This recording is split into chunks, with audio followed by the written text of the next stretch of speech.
Iya, Assalamualaikum warahmatullahi wabarakatuh. Pada kesempatan kali ini saya akan memperkenalkan sebuah aplikasi yang bernama Moodle,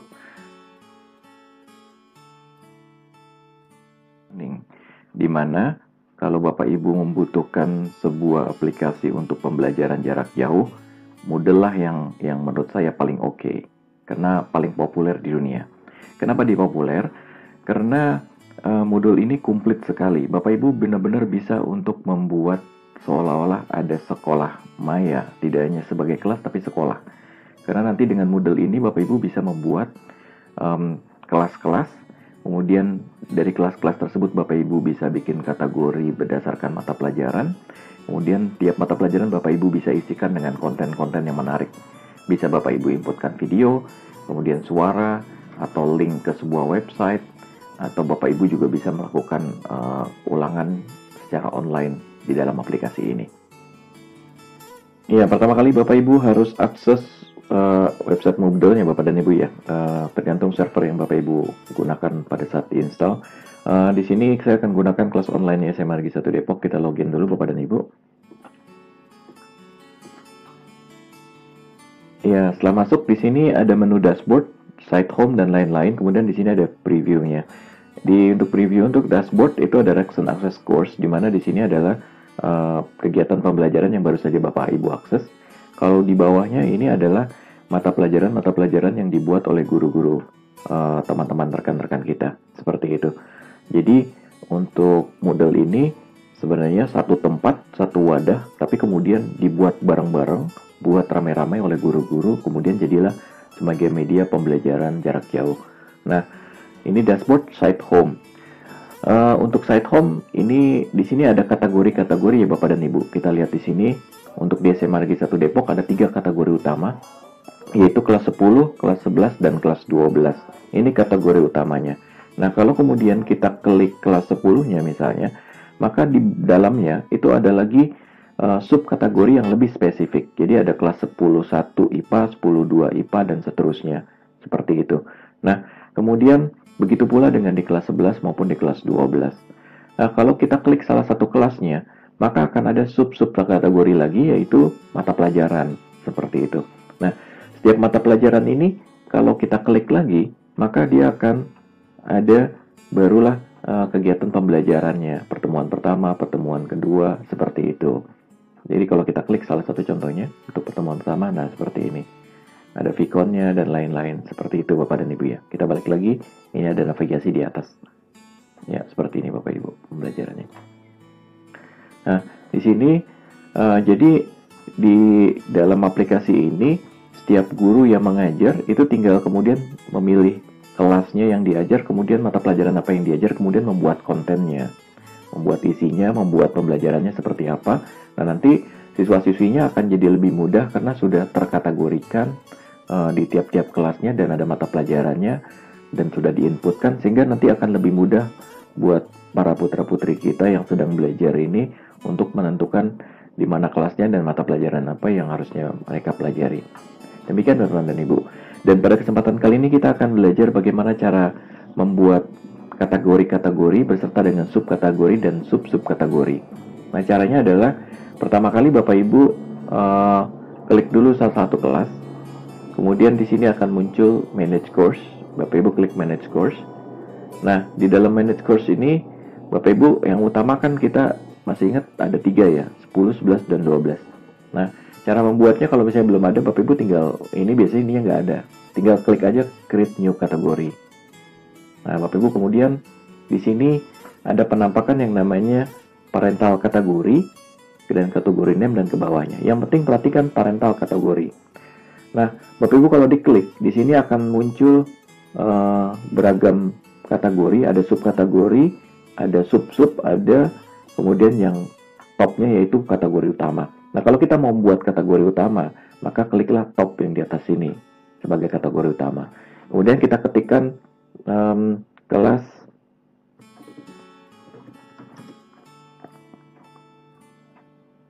13, anggaplah Bu Bibi ya, karena kelas 10, 11, 12-nya udah ada. Kelas 13 tahun pelajaran 2020-2021. Seperti itu. Untuk kategori ID number sebenarnya kosongkan saja, nggak ada masalah Bapak Ibu ya. Tapi saya isikan dengan sama, kemudian create kategori. Maka muncullah di sini kelas baru di kategori utama, yaitu kelas 10, 11, 12, kemudian muncul 13.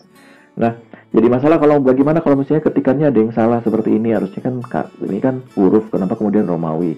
Bapak Ibu bisa mengeditnya dengan cara lihat gear di sini. Klik saja kemudian edit. Kemudian tinggal diganti ininya menjadi 13. Seperti itu. Kemudian di save. Maka dia akan berubah seperti ini. Nah, jadi permasalahan ini kan 10, 11, 12. Bagaimana kalau di bawah 13-nya lebih enak kan di atas ya. Nah, di sini ada tombol navigasi untuk naikkan dia ke atas, yaitu tombol up. Maka dia loncat ke kedua dari bawah, kemudian di-up-kan lagi, kemudian di-up-kan lagi sehingga dia dari pertama. Seperti itu cara menambahkannya. Nah, sekarang kita lihat ini kelas 13 kan belum ada subkategorinya, sedangkan kelas 12 sudah ada kelas-kelas yang lebih spesifik. Nah, untuk membuat subkategorinya, Bapak Ibu sama tetap klik create new kategori. Nah, hanya di sini Bapak Ibu jangan tulis top, karena kalau top nanti jatuhnya jadi yang utama lagi. Jadi Bapak Ibu klikkan di parental kategorinya di kelas 13 tahun 2021. Nah, kemudian kelasnya dituliskan kelas 13 1 IPA misalnya. Seperti itu Bapak dan Ibu ya. Kemudian di create kategori. Oh, ini udah pernah ada yang pakai. Seperti itu. Atau di delete aja Bapak Ibu, nggak ada masalah. Nah, seperti ini. Ya, sudah muncul kelas 13 1 IPA seperti itu. Mirip seperti ini. Ya, gitu Bapak dan Ibu ya. Next, selanjutnya gimana kalau kita nambahin lagi? Tinggal create new kategori lagi Bapak dan Ibu ya. Terus jangan lupa ininya dipilih ke kelas yang 13 ini. Jangan yang kelas 12 1 IPA, karena nanti dia akan jadi sub-sub kategori di kelas 12 IPA 1 13 1 IPA. Jadi harus di sini Bapak Ibu ya. Kemudian klikkan lagi. Nah, seperti itu, create kategori. Nah, muncul lagi seperti ini Bapak dan Ibu ya. 1 2. Kemudian kita buat lagi misalnya. Nah, kalau kita coba iseng Bapak Ibu ya, ininya tidak dinaikin ke atas tapi di kelas 12 IPA 2.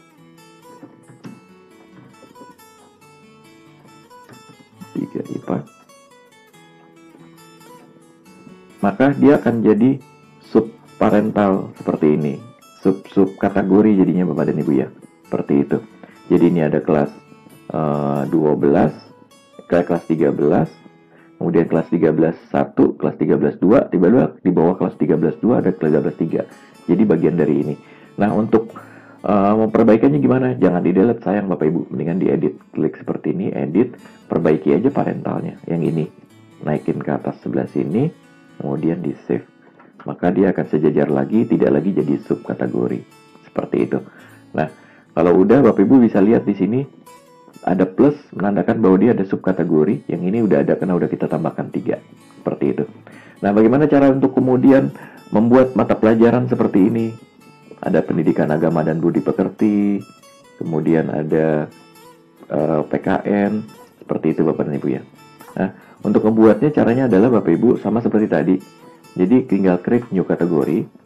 Kemudian Bapak Ibu, kalau kali ini kita pakai yang subnya. Misalnya kita mau buat di kelas 13 1 IPA. Nah, kategori namanya kita pakai misalnya pendidikan agama dan budi pekerti, sesuai dengan mata pelajaran. Seperti ini. Kategori ID-nya dikosongkan saja, kemudian create. Maka dia akan muncul di bawah kelas IPA 1 ini ada mata pelajarannya seperti yang di sini Bapak dan Ibu ya. Gitu. Nah, yang kedua tinggal juga bisa sama konsepnya. Saya copy aja biar cepat Bapak dan Ibu ya. Kemudian create new kategori. Kemudian ini hati-hati, dia di IPA 1 lagi dibalikin parental kategorinya ke yang sub-sub kategori yaitu kelas 13 1 IPA. Kemudian mata pelajarannya diklik, diisikan, kemudian create kategori. Maka kita ada 2 mata pelajaran. Kemudian kalau di create lagi sama seperti tadi Bapak dan Ibu ya. Misalnya biologi. Create. Nah, mantap, muncul biologi di sini. Ya, demikian bikin sub kategori Bapak dan Ibu ya. Next, kemudian bagaimana untuk membuat konten mata pelajaran biologinya. Nah, kalau ini adalah kategori utama, subkategori, sub-subkategori. Nah, untuk mata pelajaran biologinya, itu sudah bukan lagi kategori, tapi kita buat dia adalah konten. Nah, karena konten, caranya adalah Bapak Ibu klik biologi seperti ini, maka nanti akan ada tanda biru seperti ini Bapak Ibu ya. Tarik paling bawah, itu nanti ada tulisan di sini biologi, kemudian create new course. Artinya Bapak Ibu udah mulai membuat konten kursus atau materi pembelajaran seperti itu. Nah, biologi bikin create-nya bagaimana? Karena kita ngajar di kelas 13, anggap aja lah dia kelas 10 Bapak Ibu ya. Konten di kelas 10 itu apa misalnya? Nah, saya ambil contoh di kelas 10 itu materinya adalah ruang lingkup biologi, keanekaragaman hayati, klasifikasi makhluk hidup, virus, genom, protista. Nah, ini materi-materinya. Maka kita buatlah ruang lingkup biologi di sini jadi submaterinya. Jadi di sini create-nya yang ini ya, new course. Kemudian klik di sini ada general, full name. Kita kasih aja biar mudah diingat oleh anak-anak bab 1, yaitu ruang lingkup biologi. Seperti itu. Short course-nya boleh juga Bapak Ibu ketikkan bab 1.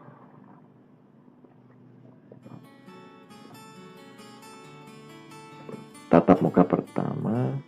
Nah, di sini Bapak Ibu ada course start date. Artinya apa? Ini adalah di mana pembelajaran akan muncul bab 1 ini pada tanggal berapa. Jadi Bapak Ibu bisa setting mau tanggal berapa dia munculnya.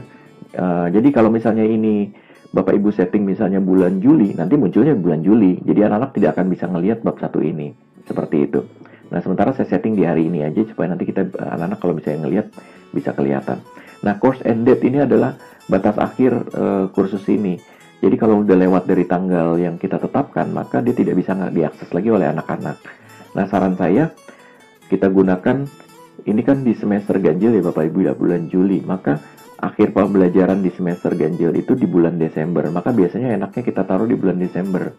Dan setelah pas seperti itu, penilaian akhir semester tahunnya 2020, supaya apa? Supaya nanti kalau ada anak-anak yang remedial atau susulan atau belum mengumpulkan tugas, mereka udah tinggal langsung mengumpulkan tugas karena ini masih terbuka.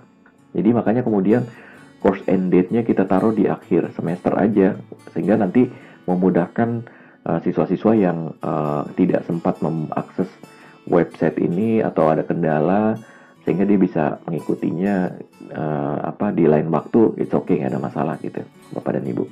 Jadi ini enable ya Bapak Ibu ya, kita tandain.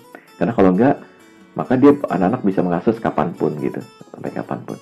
Seperti itu, selesai kemudian kita save and return. Ya, di sini biologi udah mulai, tarik lagi ke bawah Bapak Ibu ya. Nah, ini udah mulai muncul di biologi satu materi itu ruang lingkup biologi. Nah, kemudian next bab berikutnya adalah keanekaragaman hayati. Jadi tinggal tambahin lagi aja. Bab 2.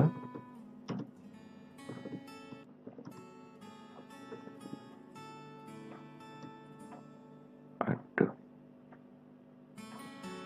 Grade course. Bab 2. Keanekaragaman.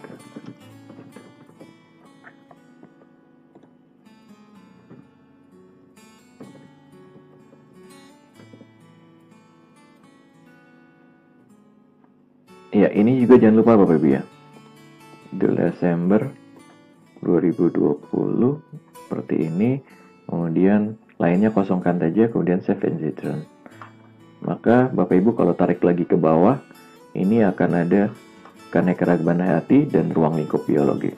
Nah, ini sama Bapak Ibu tinggal tarik ke atas saja seperti ini. Maka dia akan muncul ruang lingkup biologi, bab 2-nya keanekaragaman hayati yang bawah. Nah, untuk bikin konten ini pakai yang create new course ya Bapak Ibu ya. Jangan pakai yang kategori, karena kalau kategori ntar jadinya ke yang ini lagi, yang kategori kelas sama mapel. Tapi kalau udah konten yang bawah, create new kategori. Pilih dulu mapel yang di atas ya Bapak Ibu ya. Jadi kalau misalnya fisika ya klik fisikanya dulu kita. Klik fisika, maka di bawahnya nanti nih di sini kontennya adalah fisika masih kosong karena belum ada apa-apa, tinggal create new course seperti itu. Nah tadi kan kita lagi latihan yang kelas 12 soalnya bab biologi. Nah udah diklik, di bawahnya muncul. Nah sekarang gini, setelah bab-babnya kita buat banyak bab. Sebenarnya di sini kalau seperti ini masih kurang Bapak Ibu. Bapak Ibu harus buatnya lebih spesifik, yaitu per pertemuan. Karena kalau tidak per pertemuan nanti akan kesulitan untuk membuat siapa saja yang bisa masuk ke dalamnya dan kapan munculnya kegiatan ini. Gampangnya gini Bapak Ibu. Text cut. Oke Bapak Ibu, setelah kita lihat buat bab-babnya banyak, misalnya nanti Bapak Ibu silakan teruskan sendiri. Maka jangan lupa bahwa bab 1 itu kan terdiri dari beberapa pertemuan. Seperti itu. Maka untuk kurs ini itu adalah untuk 1 kali tatap muka. Nah, karena bab 1 ini bisa terdiri dari beberapa tatap muka, maka Bapak Ibu harus memberi bab 1 ini beberapa bab 1. Nah, gimana cara ngelihatnya? Bapak Ibu buka perangkat pembelajaran Bapak Ibu, kemudian lihat Bapak Ibu ngasihkan alokasi ruang lingkup biologi itu berapa jam. Kalau saya sih ngasih 6 jam dan 1 minggunya itu kan 3 jam 1 kali tatap mukanya. Maka saya butuh untuk menghabiskan materi ruang lingkup biologi itu dalam waktu 6 jam atau 1 tatap mukanya 3 kali, berarti 2 kali tatap muka aja gitu, cukup untuk ruang lingkup biologi selesai. Untuk keanekaragaman hayati juga 6, berarti cuma 2 tatap muka. Dan seperti itu Bapak dan Ibu ya. Maka di sini karena ruang lingkup biologi saya butuh 2 tatap muka, maka saya harus bikin bab 1 ini 2 gitu. Nah, hanya masalahnya kalau kemudian bab 1 dengan nama yang sama kan kurang bagus Bapak Ibu ya. Maka yang baik adalah kita buatkan lagi tapi pakai pertemuan. Jadi kalau mau ini Bapak Ibu bisa diedit, kemudian tambahkan dalam kurung tatap pertemuan aja ya. Pertemuan 1 seperti ini. Nah, kemudian Bapak Ibu ini langsung di save aja. Makanya kemudian di sini ada tulisan di awal TM1 tetap muka 1 ya Bapak Ibu ya, atau pertemuan 1. Save and return. Nah, di sini nanti udah berubah. Jadi ruang lingkup biologi pertemuan pertama. Nah, baru kita buat yang pertemuan kedua karena ruang lingkup biologi saya targetkan 2 kali tatap muka selesai. Create lagi karena tadi udah di copy jadi cepet. Nah, ini ganti 2. Ini bab 2 bab 1 TM2 itu. Nah jangan lupa Bapak Ibu nih tanggalnya, ini berakhirnya pas BPPP ya, enable udah, yang lainnya kosongkan saja, nggak penting, kemudian save and return. Maka Bapak Ibu udah bisa bikin kategori, yaitu di bawahnya pertemuan 1, pertemuan 2. Nah ini bagaimana caranya untuk pindahin ke atas? Bisa pakai ini, atau bisa juga khusus buat yang course ini ada tanda seperti ini Bapak Ibu yang bisa dinaikin langsung. Nah seperti itu, 1, 2. Kalau mau naikin juga bisa. Nah gitu, atau diturunkan. Nah itu dia, seperti Bapak Ibu ya. Nah selanjutnya pertemuan pertama, 2, kedua udah. Terus biasanya sebelum loncat ke bab kedua, kita kan ngadakan penilaian harian. Klik lagi, tambahin lagi. Penilaian harian. Bab 1. Dan paling enak kita kasih keterangan pertemuan, biar beda ya, ketiga, seperti itu. Ini kita kasih kode PH bab 1. Nah ini Bapak Ibu course end date-nya jangan lupa diatur di Desember, sehingga nanti anak-anak yang terlambat atau tidak sempat mengikuti masih bisa melakukan penyusulan tanpa repot-repot kita setting ulang. Kemudian save and return. Itu. Ya. Muncul kategori baru, yaitu di sini penilaian harian. Nah, penilaian harian di bawah kita tarik aja Bapak dan Ibu. Seperti itu. Ya. Selesai, nanti Bapak Ibu tinggal teruskan lagi aja ke bawah semua sesuai dengan kebutuhan Bapak Ibu. Jangan lupa cek dengan lokasi waktu yang Bapak Ibu butuhkan sampai di bulan Desember, yaitu bulan ganjil, sehingga nanti pembagian waktunya tepat, Bapak Ibu tidak kelebihan atau tidak kekurangan. Seperti itu saran saya untuk ngecek kebutuhan tatap mukanya, pertemuannya berapa.